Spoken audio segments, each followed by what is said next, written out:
Hello, everyone. A very warm welcome to your own Silicon Valley Tech Talks channel. This is your host, Faisal Batu from San Jose, California.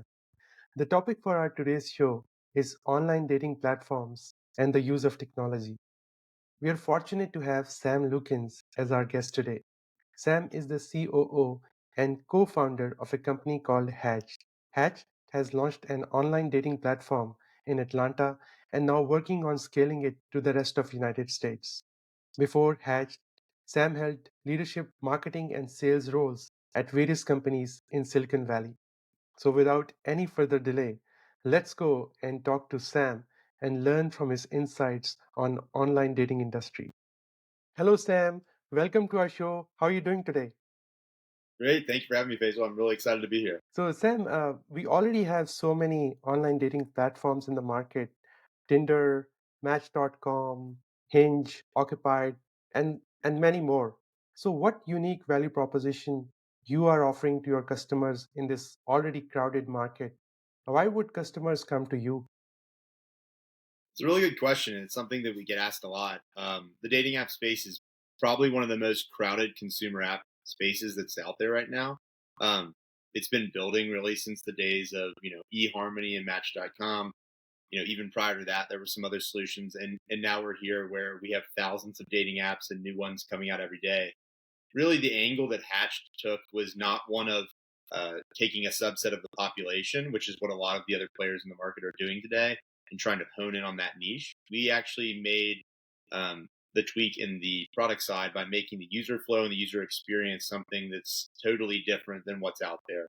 So instead of making split second decisions on users, which if anybody is familiar with dating apps, many of them are swipe based, which means you're swiping left or right on someone's photo and a few pieces of demographic information about them. Hatch takes a different approach where we make the user work to earn that information by answering therapist built multiple choice questions that focus on core values and personalities. So, day one, when you use the app, we know nothing about you other than what you provide.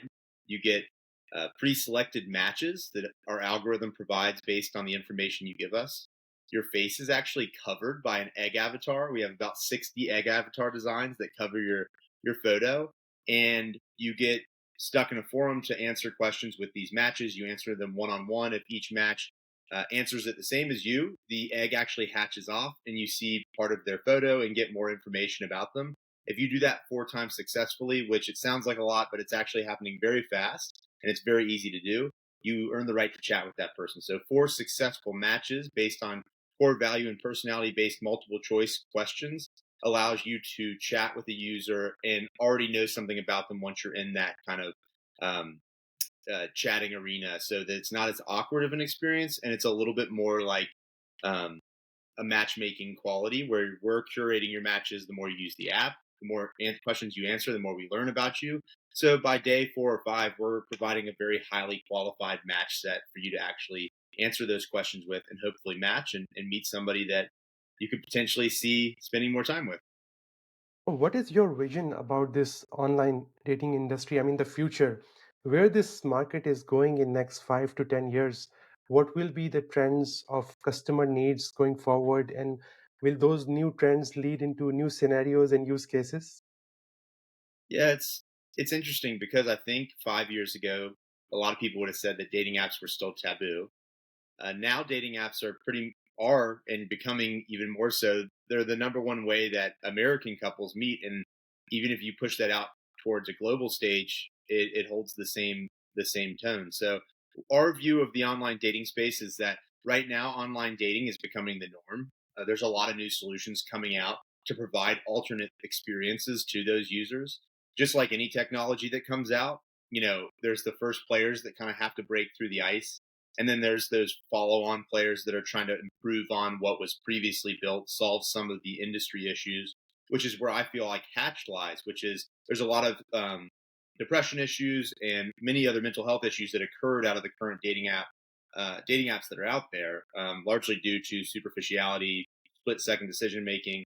So we feel like we're kind of in the now and moving for the next 5 to 10 years towards this more highly curated matchmaking like feel, but done in a digital setting.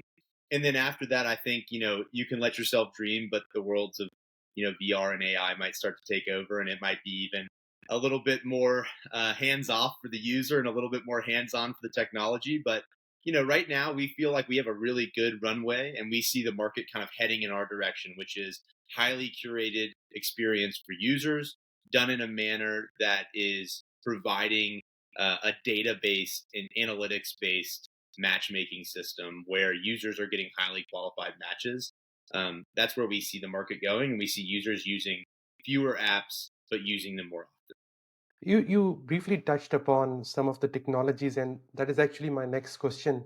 What role you see new technologies like artificial intelligence, data analytics, virtual reality can play in online dating industry? Are you using any of those today or planning to use?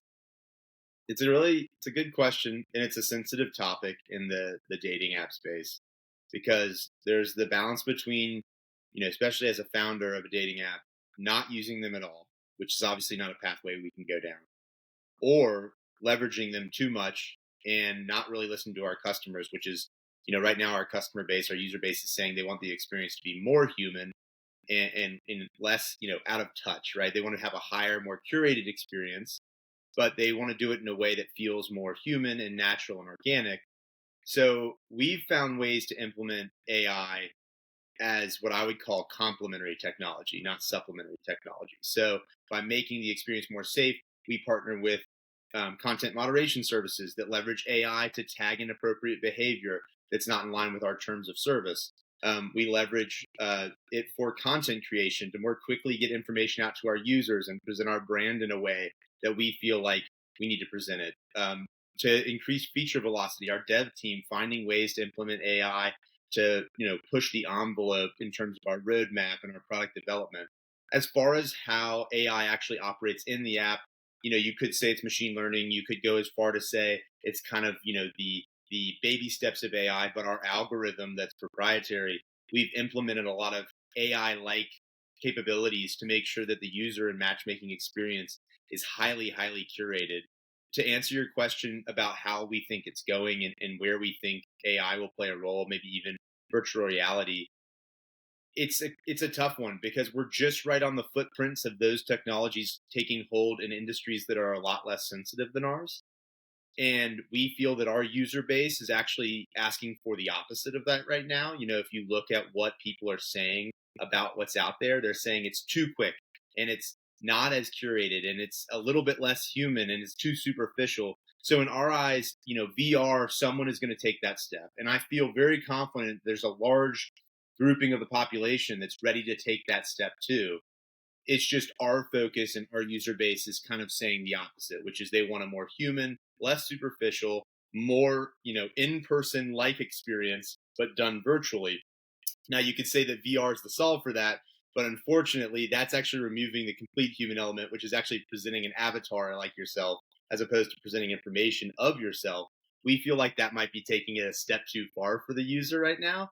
So, we're going to focus on finding ways to implement AI effectively, but maintaining a very human touch so that our users still feel confident in the people that are on the application, who they're meeting, how they're getting that information is something they're used to today, and then, 10 years from now, I'll probably be on this call, hopefully with you saying we've released the new VR dating app and it's 100% virtual with virtual humans, meeting and having dates online. I'm sure the world's going to go there. I just don't think users are quite ready for that yet. And we're going to continue to take baby steps to get there. It's just going to be slower because our space, as I've said multiple times, is super sensitive and people don't want to be subjected to things that they're not comfortable with. So we're gonna walk slowly, crawl, walk, run towards that innovation and hopefully get there one day. Along the lines of technology, I'm sure a lot of technologists and innovators are listening to you through our platform. So, is there any technology which you can dream of, if developed, can really revolutionize the online dating industry? What would be that technology? When you think about it, it's it's hard to say that again, VR or even some of these kind of generative AI components won't be kind of the next stage. I think that's we're a little bit laggards in the space in terms of industry, and I think we'll probably have that be the next big step. But if I could ask for one thing, and I think what users are asking for is more effective ways to ensure that the user base that's on the application is highly vetted and protected. And I think the world that dating apps are the world that dating apps have struggled in, and the technologies that are coming out, but there still could be a big leap forward, is really effective content moderation and user vetting solutions that don't infringe on the user's rights, and the laws of the land, but making sure that our user base is highly protected. If there's an AI-esque solution that could kind of push to the next level of ensuring that during the sign up flow of a dating app or during the usage of a dating app, that in real time we're able to more effectively sift through that user base and understand, are these bots, are these people that have bad intentions, what is the user base doing. Right now it's kind of a hodgepodge of different solutions you have to use to do that. And I think if someone could come out in the space and say, hey, we're a one-stop shop for you know user base protection, and making it in a way that doesn't require much human moderation, I think that would actually be a really great focus point for someone trying to build solutions to help the dating app industry. Sam, we noticed that Hatched has so far only launched in Atlanta area. What kind of challenges are faced when you try to scale these sort of products to other regions? And when are you coming to Silicon Valley?